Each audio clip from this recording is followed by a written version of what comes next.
Good afternoon, family. Once again, it's your DC dude. If you are already a subscriber to this channel, then welcome back. However, if you are new to this channel, I recommend that you hit the subscribe button and the notification bell so you can stay in the know about where we're going to go. So today, family, we find ourselves situated at the United States Capitol.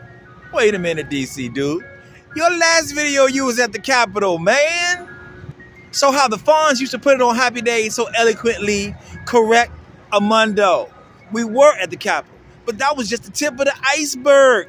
Literally the tip, because we talked about the tip top, we talked about the Statue of Freedom.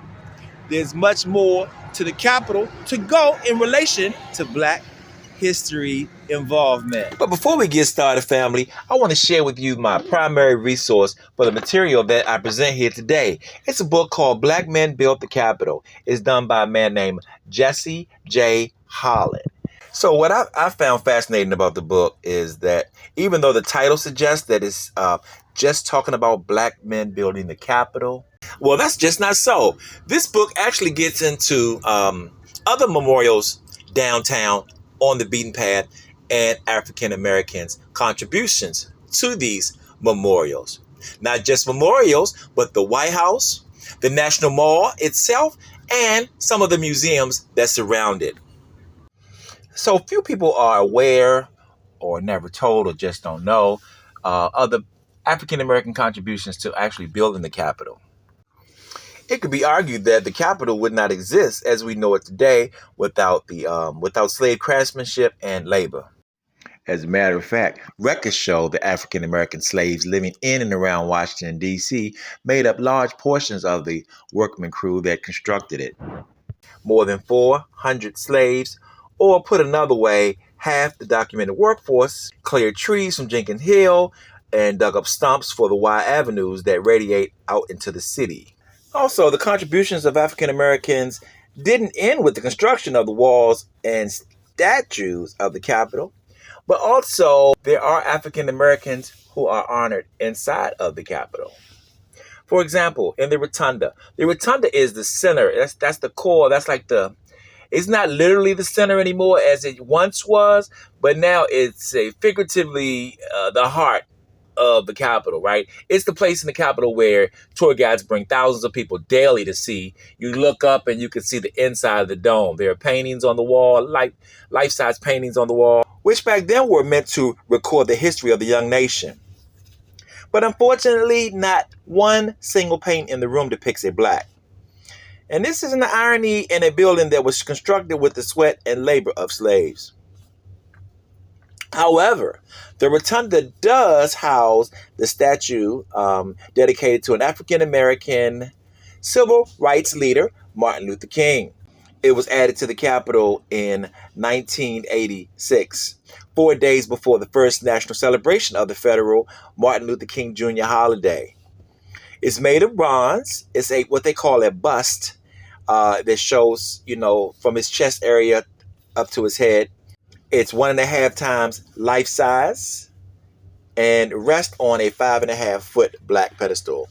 On December 21st, 1982, Congress passed a resolution calling for the statue. The bust was intended to, quote, serve to memorialize Dr. King's contributions on such matters as the historic legislation of the 1960s affecting civil rights and the right to vote, end quote. The sculptor was a man named John Wilson who beat out 180 other sculptors in a competition to complete it. Also in the Rotunda is a place that is used to honor some of America's greatest citizens after their death through a procedure called lying in state, or lying in honor, or lying in repose. A tradition in which a person's coffin is placed in the exact center of the Rotunda, where mourners can come and pay respect to the deceased. To have one's remains presented to the public inside the Capitol is considered a great honor. It is allowed only with the congressional resolution or permission from the congressional leadership. The family of the deceased must also grant permission. Only presidents and former military officials can lie in state.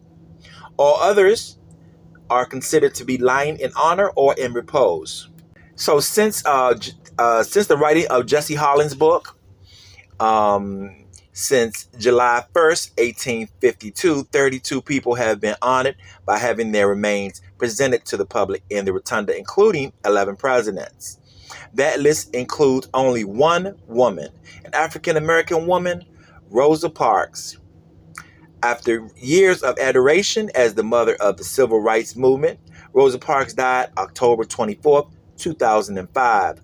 Congress moved swiftly, passing Senate Resolution 61 a few days later, stating, quote, in recognition of the historic contributions of Rosa Parks, her remains be permitted to lie in honor in the Rotunda of the Capitol from October 30th to October 31st, 2005, so that the citizens of the United States may pay their last respects to this great American, end quote. Her casket was delivered to the Capitol by motorcade, led by the Hertz and a vintage Washington, D.C. city bus. Her remains were carried up the west front steps of the Capitol into the Rotunda by a military honor guard as thousands of people waited for their chance to pay their respects. An estimated 50,000 people paid their respects that day, including President George W. Bush, the Senate and House leadership, and future Supreme Court Justice Samuel Alito. And the event was broadcast internationally.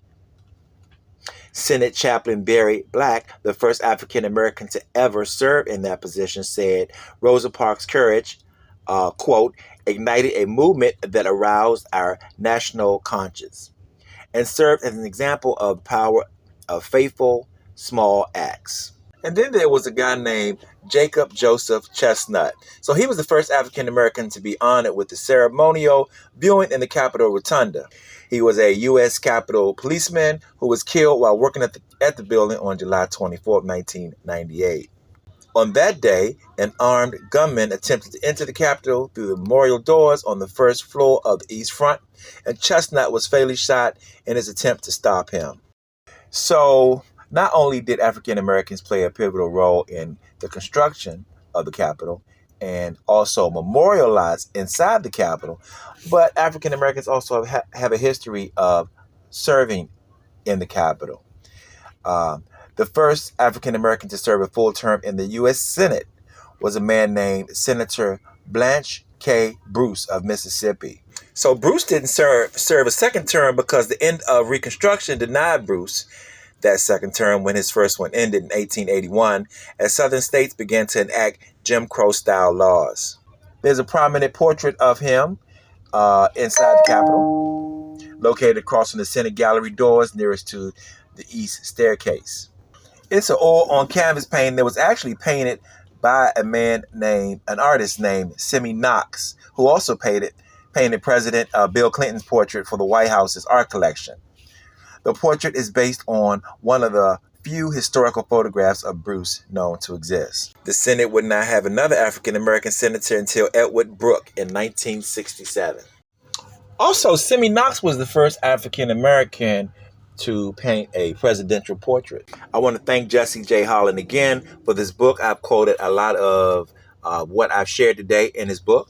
And if you guys want to get a copy of this book, I have left a link in the description for Amazon. I found this book to be extremely enlightening and highly recommended.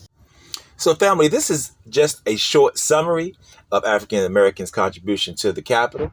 The comment section is open to you as usual for you to drop your comments and share your information. Well, family, I guess that wraps it up for now. Because why? You never know where we're going to end up next. So if you want to ride, just click on subscribe.